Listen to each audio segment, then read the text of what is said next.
for coming again. Thank you for inviting. Yes, yes. So I thought you guys would maybe give a little quick elevator pitch. What are you guys about? And yeah, to start from either one. All right, I can go first. Hi everyone, Tomi,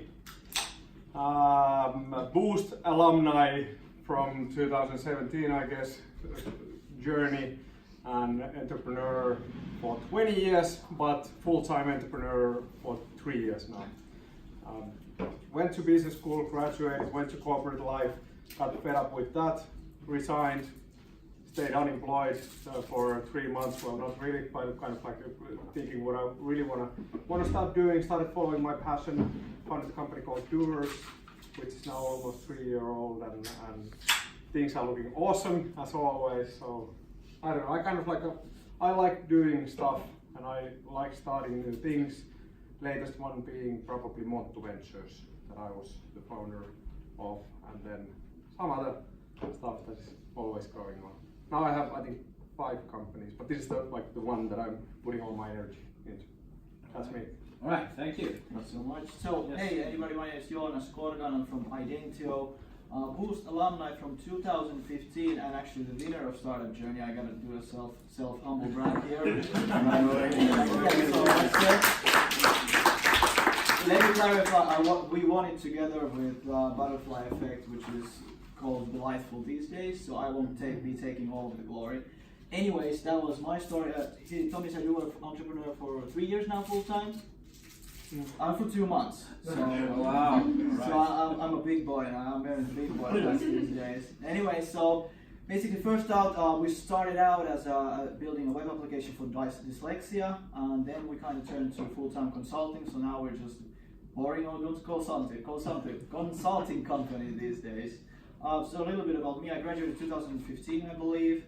Worked at Vaadin and Medbit for a while, and then I also resigned after that when we got our full-time project with my very good co-founders Sami Heikki and Teemu Kuutti, and of course Aleksi Hiatanen, who is actually in the army right now. So guys, please do your army service as soon as you can, so you don't have to do it when you're 27 years old. Thank you. All right. He could have gone to jail. Yeah, true.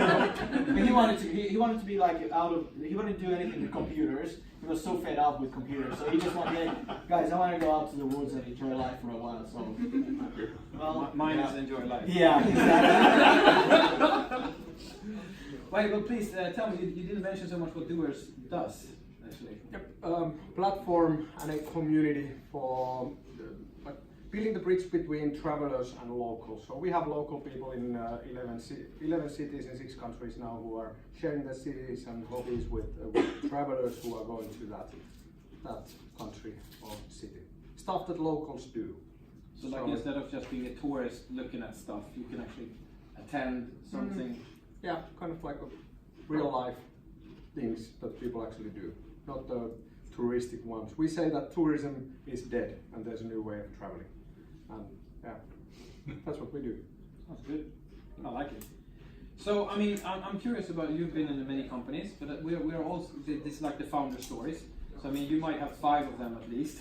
So we're curious about, you can pick the Doerz for you, and you can maybe go into your other ones as well, and you can tell after that's yours. And what was the story of, like, how did it come to life? What was the process, if you think? Yeah. Okay, yeah. While studying and when graduated, I always had this dream of kind of like being a big company CEO in public companies, and then kind of started building that career. And every day I remember thinking that this is not my path, this is not the way where I want to go. And slowly I started having these ideas and trying to do that on the side while I was working somewhere else, and kind of like understood that that's not going to happen. If I don't put all my 100% energy into something, it's never going to happen. And well, I know there were terms like headhunter calling one summer saying they will double my salary if I go to some job, and I was stupid enough to do that. They gave me, what was it, almost 7,000 a month and a new Audi car, and I took it for 3.5 months, and then I decided, because I understood that if I stay in this job, my cost structure is going to be so ridiculous in a couple of months that I just can't get rid of it. and it felt stupid. What happened in the corporate? Like, why not? I mean, there 95% of all people do corporate, and then you have 5% of unemployed, and then you have entrepreneurs. So it's slim. One way of describing it is that you start dying inside, like slowly but surely you lose your passion, and you kind of start losing yourself somewhere. And thinking back those days when you had something that you really wanted to work for and kind of like put extra effort into something, you understand that these people who are in the corporate life, they're not doing that. They just do whatever they have to do in order to have that job for next, I don't know, 12 months, 5 years, 25 years. Can I ask whatever. a question real quick? How did your family take it? Like 7K salary, that's pretty good. Yeah, but they understood it. Okay, so they had the support in there. Yeah. Okay, And that's I mean, starttiraha in Finnish, that's 700 euros a month, so that's not too bad. that's 1 0 away, so it's basically the same, right? Yeah. But it was only 3.5 months of that salary, so I kind of like didn't get used to that life. But I was, I've been telling some people that I became a little bit of brick in that sense. That I remember one incident when I saw €1 coin on the ground, and I was thinking that I don't want to pick it up because it might be dirty. And I was like, what the fuck? Like, what the fuck is going on? It might be dirty. And then, like 6 months after that, we made our first, or 4 months, whatever it was, first euro as revenue. And I was goddamn, cheering with people in the coffee shop, going like, yeah, €1. Shit. So that feels totally different. It's kind of, you earned it. Yeah. Not that someone just paid you salary. It's like closing your first client as an entrepreneur. That's pretty epic. Yeah. Who actually paid money, that's a big thing. The Joonas, what was the story behind? I mean, now you kind of pivoted Yeah, and changed. yeah, we did. But what was the original story behind your? Sure. So I think it was back in 2014 or early 2015. Me and Sami Suaheikki were doing the school project. The school project was like to do a quick 5-minute dyslexia test. We were like, okay, well, it's a school project, let's go. I think it was part of the ICT showroom competition back in 2015 also. So we decided, hey, what the hell, we want to win that competition. Okay, so we did quite a lot of work towards that, and we ended up winning it with the dyslexia thing. Then I think somebody from Boost gave us a good propaganda speech, after which we joined Startup Journey in 2015. Well, then we, of course, we continued on that path for a while. I think we won the pitch captain competition also. This is just humble bragging. But this all happened anyways. So we won the pitch captain competition, I believe, 2015, and then we co-won the Startup Journey 2015. So we started to think about a bit like, hey, we actually are quite good at this. So your idea was then still to make websites for the sector? Yeah. Well, web applications to be more precise, but Like to take any web application and make it more. Yeah, basically. Yeah, Like exactly. pictures. Yeah, with pictures, and there are all kinds of different exercises. We had like a professor in it and stuff like that. I'll go into like why we stopped doing that and went purely coding. But I think the breaking point was when me and Sami were actually running together over. There's this one nice path. If anybody's lived in Yorkville, you can run around the circle. You guys know around this. I think it's over like all over it. Anyway, so we stopped where the small gym is, and they were just, hey, guys, do we want to go for the Startup Journey? Like, do we want to go? And they're like, yeah, we're gonna go for it. And that was kind of actually that was the breaking point, because like Tomi, I never had like this big CEO dreams or anything, so we kind of like by accident went into it, and then little by little it just it ate us, so to say. The bug bit us, and little by little, I think we were for like 3 years we did a main job, not quite a good salary as yours, but pretty decent. That's a nice salary, actually. Yeah. People can't just leave. They're like, fuck this. But I saw like kind of. I had the exact same feelings like you did, Tomi. Like if I didn't go towards this path, like I was dying inside. Like seriously, like at the worst part, I came into the office at like 10 or 11 and left at like 3 p.m. Like, I just couldn't think anything else of building my own business. But let's go back a bit. I think why we decided to go away from the dyslexia thing and into consulting. Well, the short answer is, of course, there's better money when you're doing service-based business rather than a product-based business. Shout out to everybody who's doing a product-based business because that's hard as hell. You can probably agree. Yeah. So we kind of like everybody lost their motivation kind of bit. Like I'm not gonna lie with you. And then was it because the sales were not picking up? No, was it's it just interesting enough? it was just not picking up. Like we were doing our day jobs, and of course that ate quite a lot. And then nobody kind of like had the passion anymore for it. Well, not passion, like it just died out. Like we never, like I said, we didn't become entrepreneurs, and we didn't ever dream about becoming entrepreneurs. So it was kind of an accident. Of course, it gave us the boost. No pun intended over there, but yeah. So then we just decided, hey, this is clearly not our thing. Sami left VAD and he went to Reactor, and from there he started doing some bit subcontracting work, and then I did some social media for a couple of companies. So we took like 5K, 5K, depending on the month, like into our company, and then we did that for 1.5 years. We never picked a salary. I think the max salary we paid ourselves was we drank a couple of beers or something. So that was our salary for 1.5 years, and we built like 3 to 4 to 6K a month. And then we're like, hey, we're actually pretty good. Like people are actually like asking us to do their projects. To like, do we have programmers for free? And then I think it was like last summer we decided, hey, if we get a big project, we're gonna go full head. I mean, it's kind of crazy since we were in really good companies. Like, come on, who leaves Reactor? If anybody has been in the IT industry for a while, they know that Reactor is a big shot. So we kind of all believed in the idea, and then we got the big project, and yeah. But what is the thing? You both talked about it. What is the thing with being like in a corporate environment that's still like I felt it myself, but I want to hear like what you guys what is it that makes it that it just feels like you're getting strangled? You want to go?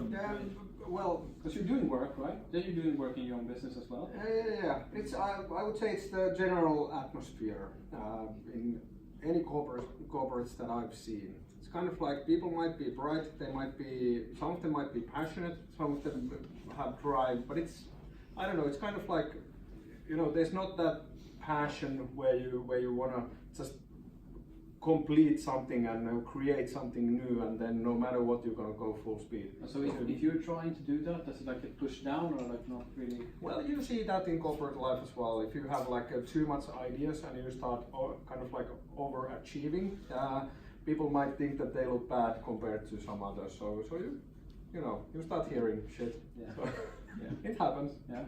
How about you? Well, I think, in my perspective, I think I watched too many Gary Vaynerchuk videos, to be honest. Like, that's the truth. Like, I didn't get strangled or anything by the corporate. I've actually enjoyed working there, but it was like I had to build something of my own. I can't explain it better than that. Like Vaadin is a great place to work. Reactor is a great place to work. There, at least for us, there wasn't any office politics or anything like that. So, but it was just I just wanted to build something of my own, and we were we've been like talking about it for almost 2 years. Like, hey, let's go full time. I think we wanted to go full time like 3 or 4 times before we finally went. So it's just kind of cooked in there. Then you watch Gary Vaynerchuk videos for 2 years, so you start getting ideas, And then we're just like, hell, let's go. Like, even if only Sami does the billing for one big project, he can still pay for all of our salaries. So, money can't be the biggest motivation. No, of course not. But it's surely it's one. I mean, getting rich as a corporate person, that's rare. That's like starting to play ice hockey and hoping that you will be in the NHL one day. So, and I've seen those big company CEOs, and I've seen their schedule. I've seen their, how they are unable to do any, social life or family life or whatever. So money and getting rich as an entrepreneur is way easier than it is in corporate life. But that cannot be the first motivation. That's only one part of it. So I would say the willingness and will to build something new from scratch. That's something that probably keeps you going more than the money, because the money is not there. I mean, it might be in the end one day, but it's like for sure it's not here now, and it's been 3 years. So I mean, now we pay 2,500 for ourselves at the moment, and a team of 3. And we would all earn something. But you're happier now. Yeah, for sure, and a lot happier. And I would say the families as well. I have 2 daughters and a wife. I'm 38. God damn it already. So that's nothing. Well, I mean, it's common. Like who who is richer, like the one who has more money but no time, and like, or doesn't enjoy what he does. But about like I'm thinking about like keeping motivation and stuff. Thinking about like ups and downs in your business. Yeah, I mean, it's really, I think many of us who are thinking of starting a business are having this like, it's always interesting to hear like struggles you've had and like how you emerged from those. Maybe you want to start on. Well, yeah. Many of those struggles have to do with money. So when you just don't make any money, there's no sales whatsoever, and you kind of like have some expenses at least. So you start probably wondering whether you should get a real job or something like that. And there's been moments like that. So we've been doing. How did you solve? Like, can you give a concrete, like almost a story? Like, what was the situation? How did you solve? Back in summer 2017, before our first funding round, which we've done crowdfunding. I don't know if you guys know, but this is now like second big round going as we speak. But before that campaign was fulfilled, or even catching any fire, the cash register was empty. We had to stop paying salaries. Still working team of 2 back then, so still working, I don't know, like 12, 14, 15, 16 hours a day or whatever it takes. So that's kind of like a moment where you have to really think about whether you just want to live that life or just stop doing that, because the chances are small. It's like the odds are that you're gonna fail.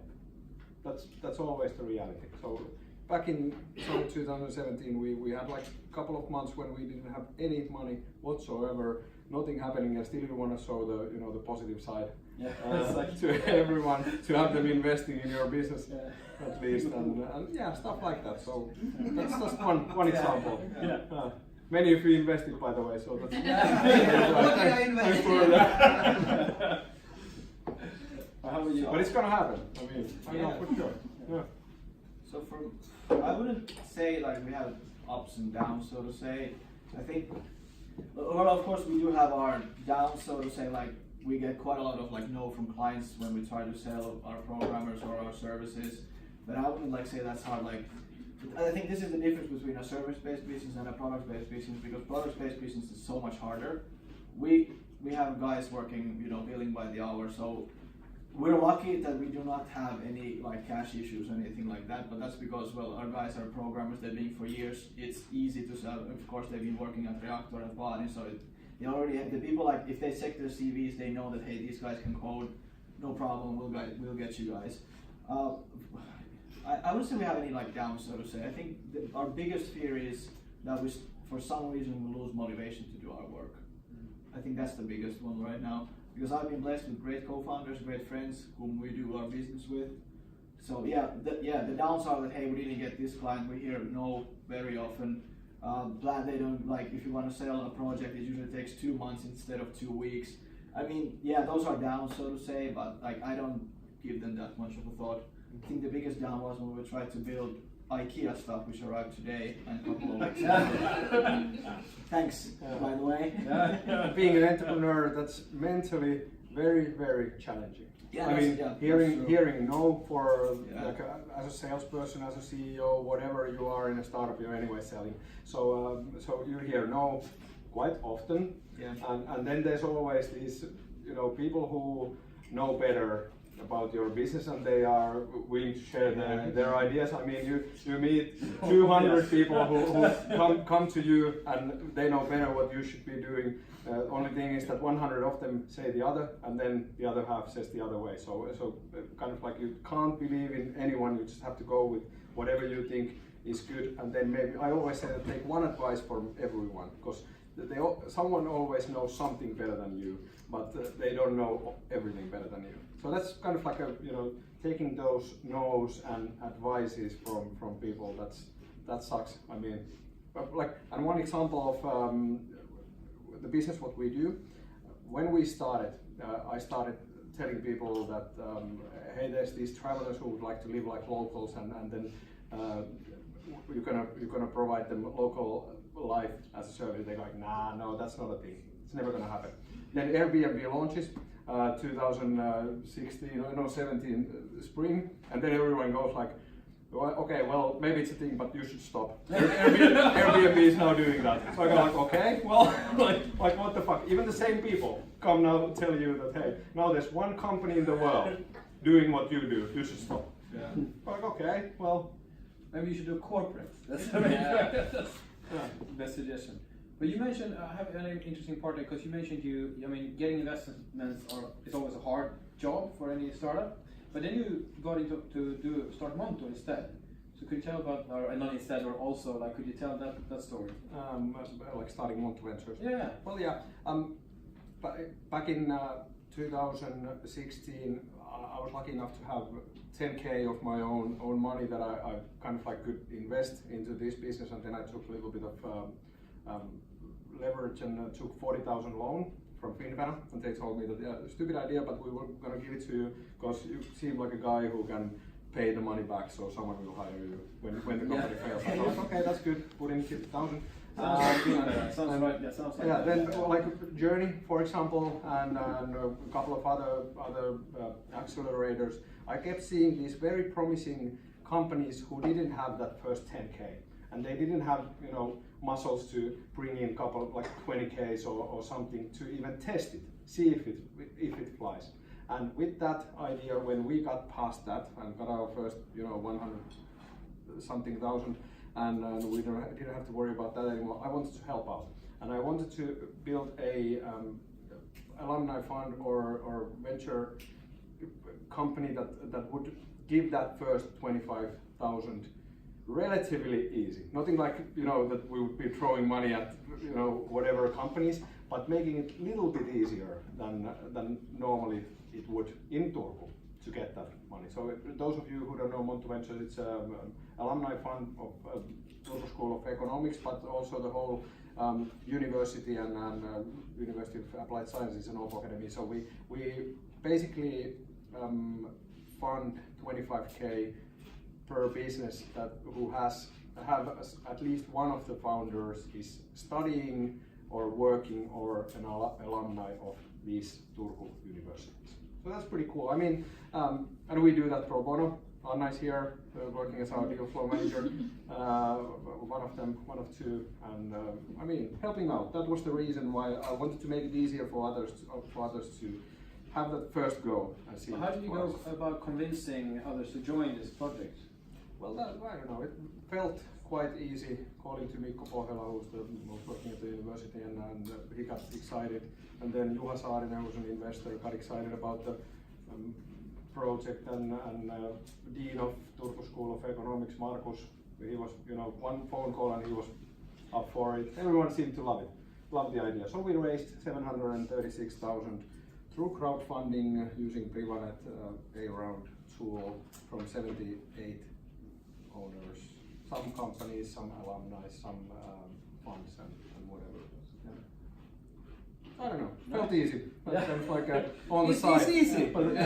You just raised almost 1 million euros. Yeah. But it's easier when you do it like for example, what I do now with Doerz, we have our crowdfunding round ongoing. I've raised now something like 55,000 up to date, and we just went live 2 days ago with the campaign, doing that with Cedars in UK.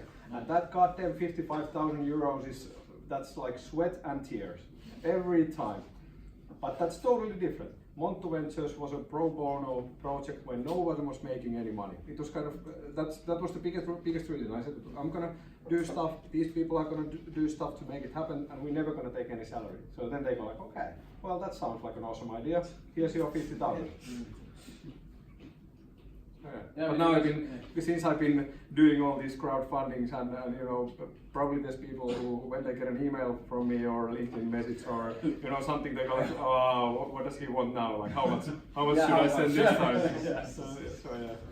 This can help you put your persona in it as well. And in the beginning, when I was crowdfunding the Doerz, in the beginning, I was thinking that maybe I should save at least 2 friends.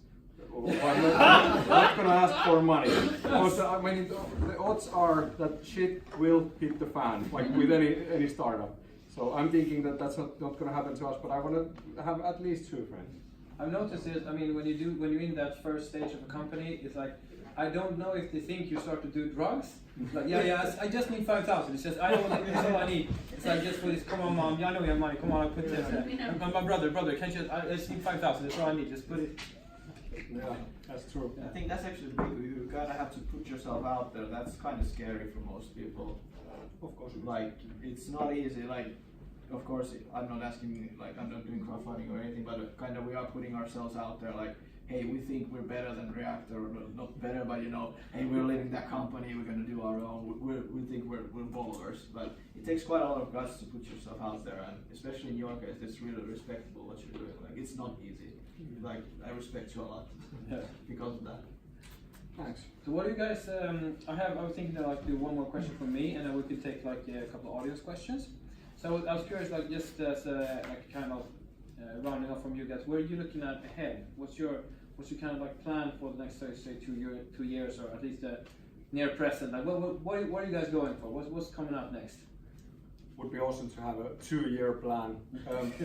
Most often you have something ambitious, like a couple of months ahead that you can see financially and otherwise. So you might have plans, and obviously you do like when doing an investment round, for example, you have your cash flow projections going on for 2 years, and that's always. I mean, looking back at those calculations that I did in the very beginning, now it seems ridiculous, but that's how it always goes. And probably these cash flow projections that I'm doing now, 2 years from this.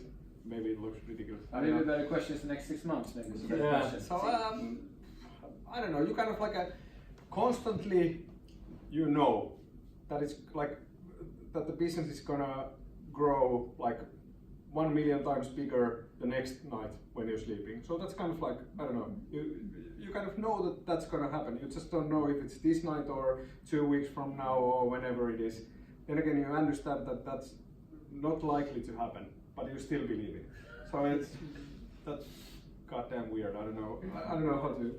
But in 6 months, I would say we'll be Europe-wide, starting our Asia operations and being like, I don't know, bigger player in Europe.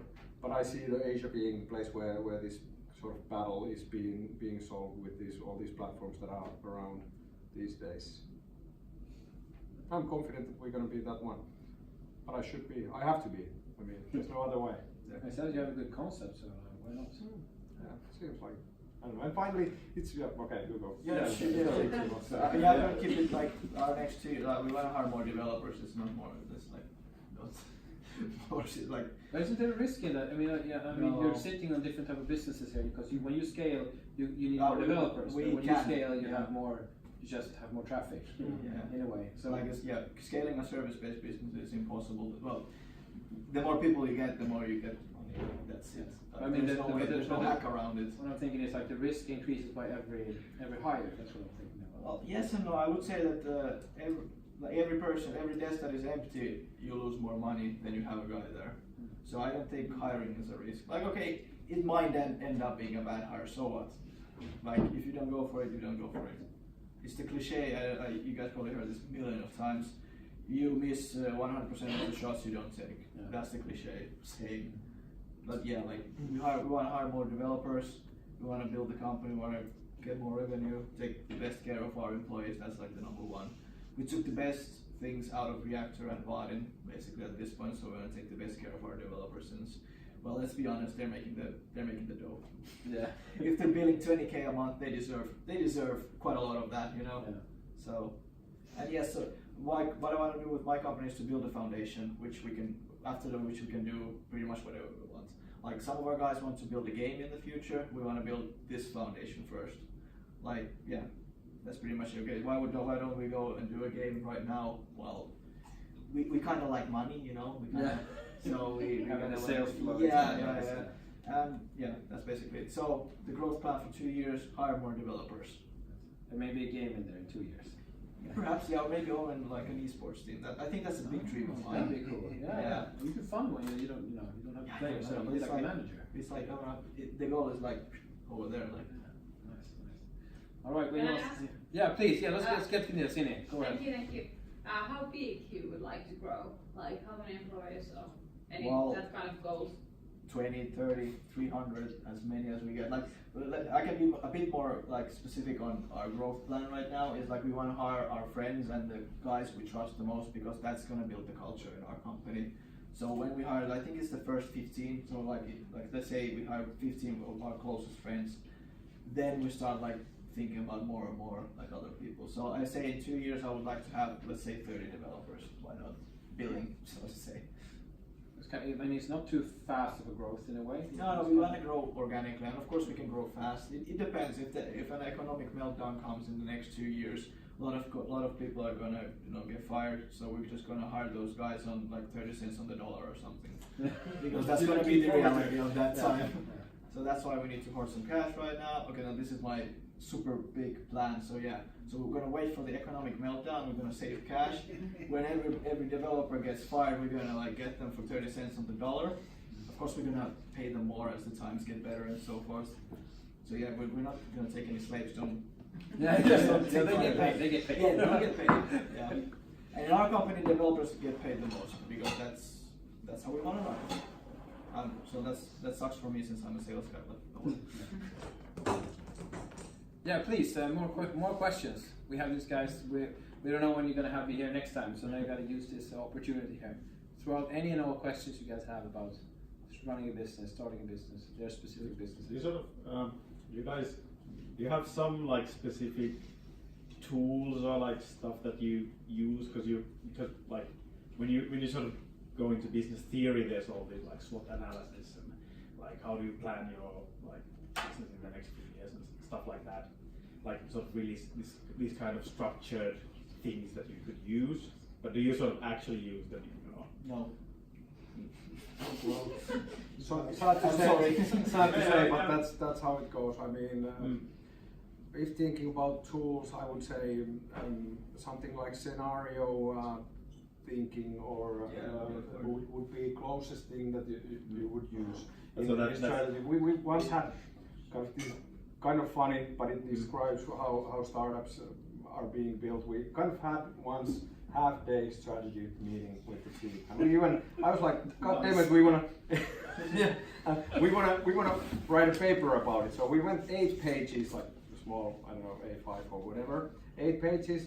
3 weeks from that, when we kind of like printed it out once. 3 weeks from that moment, 5 pages out of 8 were old already and kind of like changed. So there's no point doing stuff like that. I just wanted to have something to show that there was a new team member and everything. So we kind of like I use it for that strategy and maybe scenario thinking and stuff where you wanna see the best possible scenario, then the most likely, and then the worst scenario or whatever. But no, not really. I mean, Canvas might be useful in the beginning, but as you are running the business, probably not. But use any tool that is helping you to think about the possible scenarios. So it doesn't really matter if it's what or whatever. Yeah, it's just like it's interesting to hear that, because get all this theory, but it kind of sounds like that. It just sort of goes out the window once you're done. And it's difficult to kind of like have your head up when there's stuff happening. So you are kind of concentrating on the tasks that are your hands-on, and then you forget to think about the bigger picture. So that's good to take some time off every now and then and kind of like start seeing things in a bigger picture. But it's difficult. And as you almost had a good with scenario thinking. You're thinking, okay, what happens when the next economic downturn comes? How do we react then? So it's like many do put up scenarios. What if this happens in society, or what if this happens inside my company? How do we react to this? You can prepare.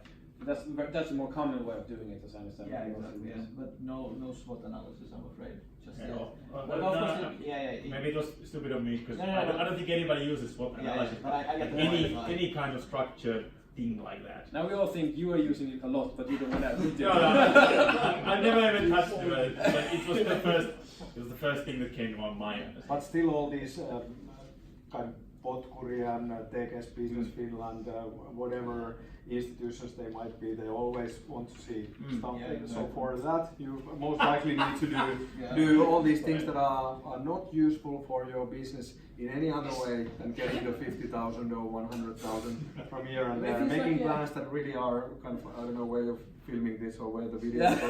Kind of like, you know, most likely it's not useful anymore. It's something that you may have done already, and then you make a project out of it, and then you report stuff that.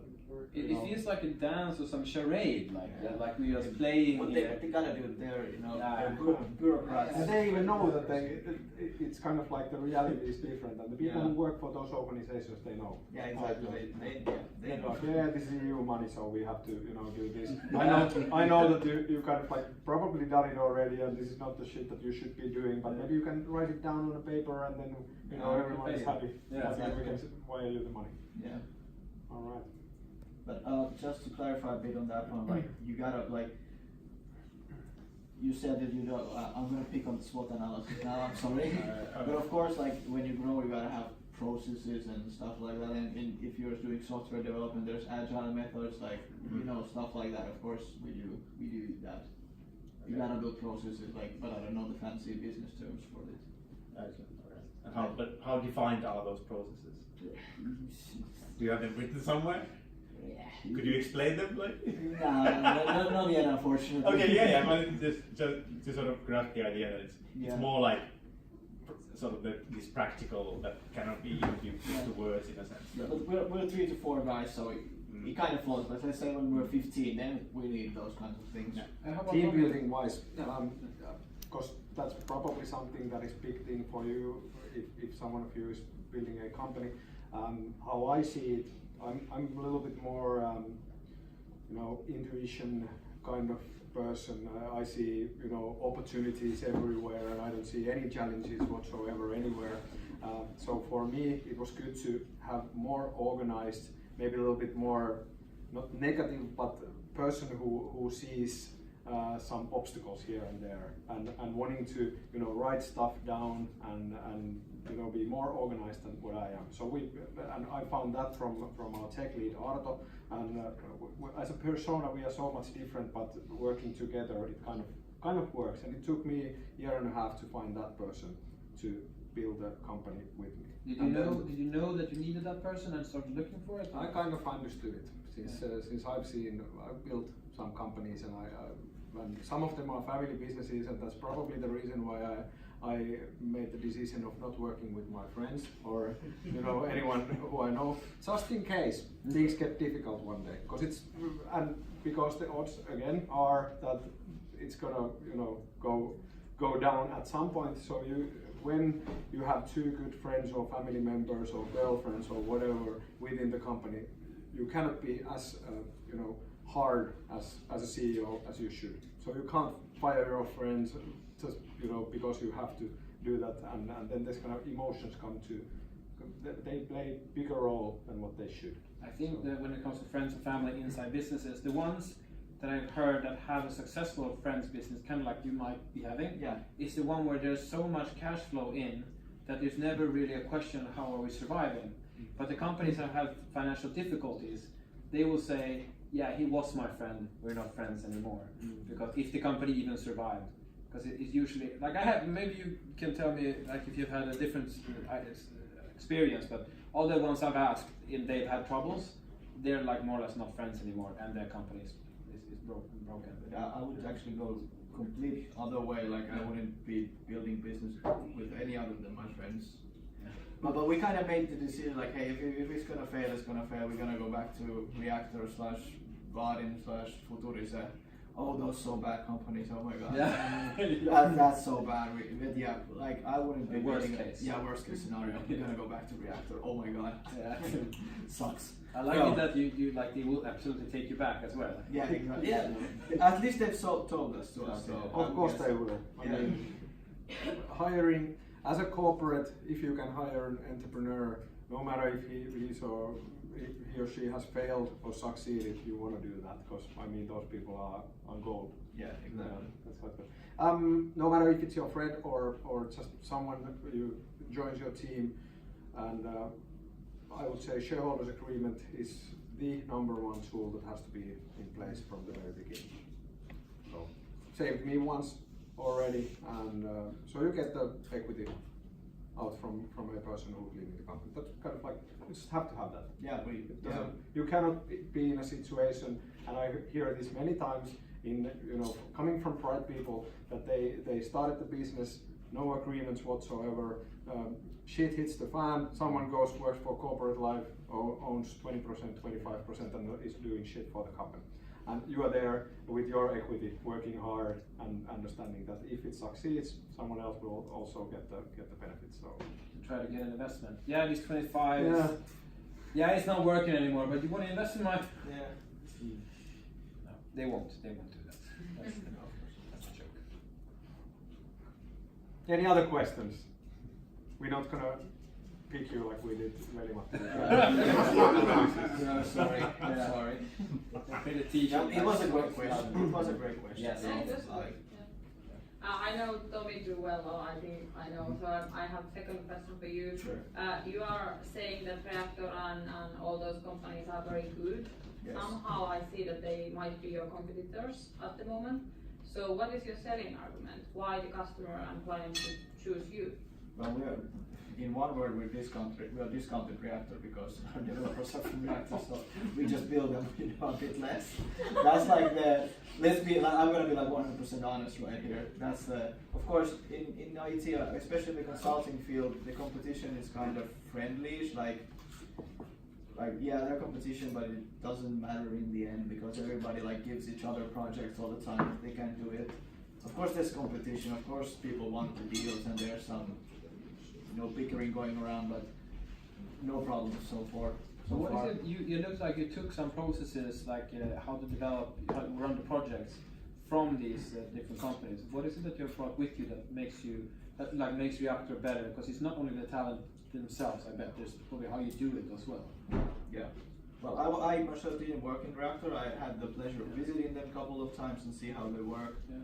So I don't know about their internal processes or anything like that. I just know that they take really, really good care of their people. Yeah. They have their own beer. Exactly. Yeah. And they have lots of beer. Like they had so much beer that it went actually old, so expired. So that should be our new sponsor, beer sponsor. But starting a business, I kind of want to say something about that. If you are thinking about being an entrepreneur, it doesn't really matter what you start. Just start something. If it fails, start another one. And the younger the better. I mean, our first company with my brother and father, it's an accommodation company. There's nothing more boring than running an accommodation business. Well, it was a hostel, so that's kind of like brings the funny or the fun side to it. But anyway, it's boring as hell. Then there's the one cleaning company that I've been co-founding, so that's not that exciting, but it's good business and you can learn stuff while you do things like that. So I don't know, just start whatever. And that shows, that shows something with you now work on a scalable business, but you don't necessarily start with that. You can start with something more like normal, and then you've built yourself up to that in a way. Yeah. You can of course start with the scalable business as well, but you might not have that idea in mind, so you can start with anything. Yeah. I didn't have that idea back then, and I just wanted to do something, and I didn't do it full time. I did it on the side, and I had some other businesses of corporate, or I was studying or whatever, but I still wanted to have my other leg in the business side and learning and doing stuff.